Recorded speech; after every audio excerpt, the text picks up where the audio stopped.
Alors, Elena Morna, que tu ne connais pas encore, mais tu ne l'oublieras pas, parce qu'elle est là pour nous poser des questions.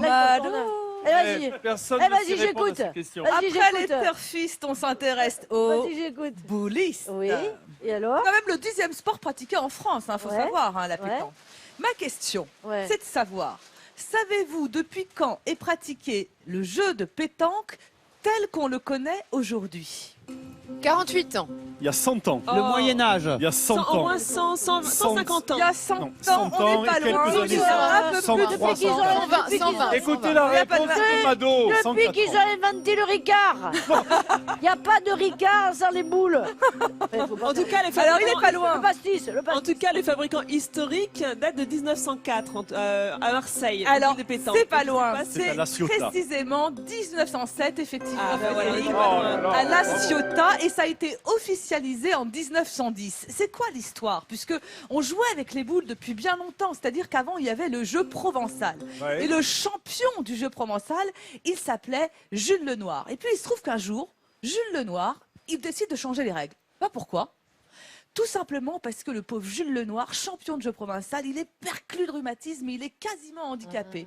Du coup, il change les règles parce que pour le jeu provençal, il fallait faire 3 grands pas d'élan comme ça et lancer la boule. D'accord. Et là, lui, il invente le jeu sans les pas d'élan, avec les pieds tankés, d'où Il la est fameuse malin. pétanque.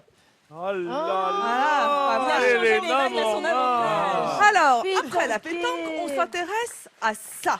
Ah bah, Le savon fameux de savon de Marseille. Marseille. Savez-vous reconnaître un vrai savon de Marseille? Ah ouais. Qu'est-ce qu'il Écrit caractérise? dessus comme C'est le marqué Port-Salut, dessus. non? Voilà, exactement. Un petit Hein peu, c'est une des caractéristiques. Ouais, il est de la forme d'un pavé comme Non, ça. il faut qu'il y ait 72% d'huile On d'olive. y est, Voilà. 72%. Et ça doit être marqué, il y a un tampon normalement. Le tampon de l'entreprise Eh ben, aussi. Voilà, hein. il y a le tampon. Alors d'abord, c'est un cube qui pèse 600 grammes et c'est inscrit qu'il pèse 600 grammes. Effectivement, ici, il est indiqué que c'est 72% d'huile végétale. Et justement, à propos d'huile végétale, ces savons, ils sont verts ou marron, un peu marron-vert, Ouais, parce c'est qu'ils vrai. sont à base d'huile d'olive, parfois un peu beige aussi quand ils sont à base d'huile de palme, mais on aime moins l'huile de palme. Et il faut qu'il soit fabriqué à Marseille. Et aujourd'hui, il y a important, plus l'indication alors, géographique c'est est au salon de importante Provence aussi. aussi. Il y en a un salon de Provence. Oui, C'est vrai qu'on c'est a fabriqué 180 000 tonnes jusqu'à son déclin, c'est-à-dire au début du XXe siècle. D'accord. Et aujourd'hui, il n'y a plus que 4 savonneries de Marseille qui perpétuent le savoir-faire justement de fabrication de ces savons.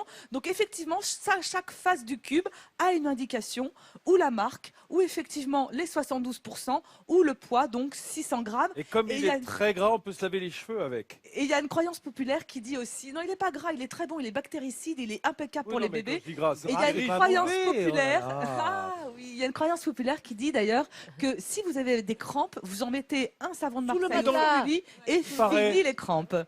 Il paraît. Je vois pas le rapport, mais enfin bon, il faut croire à ce genre de croyances populaires, sinon ça passe mal. Alors, à propos de savon de Marseille, est-ce que vous savez à quoi il peut servir en dehors du bain ou de la douche? Nettoyer laver les le sol. sols aussi. Eh bien, il peut servir à briquer toute la maison. Donc Ouais. effectivement, on s'en sert et pour soi, Et le linge. et pour briquer Bah, la le maison, linge, moi et je pour faire le lave mon linge et pour avec du travailler savon de le cuir. Marseille. Voilà. Merci pourquoi Elena. Et tu es aux couleurs du savon de Marseille. Ah Tu oui, vois, moi, tu es, toujours d'accord. Marseille, Toujours. Ouais, Toujours Et toi, d'accord. par chance, tu n'es pas cubique. Non, je ne suis pas cubique.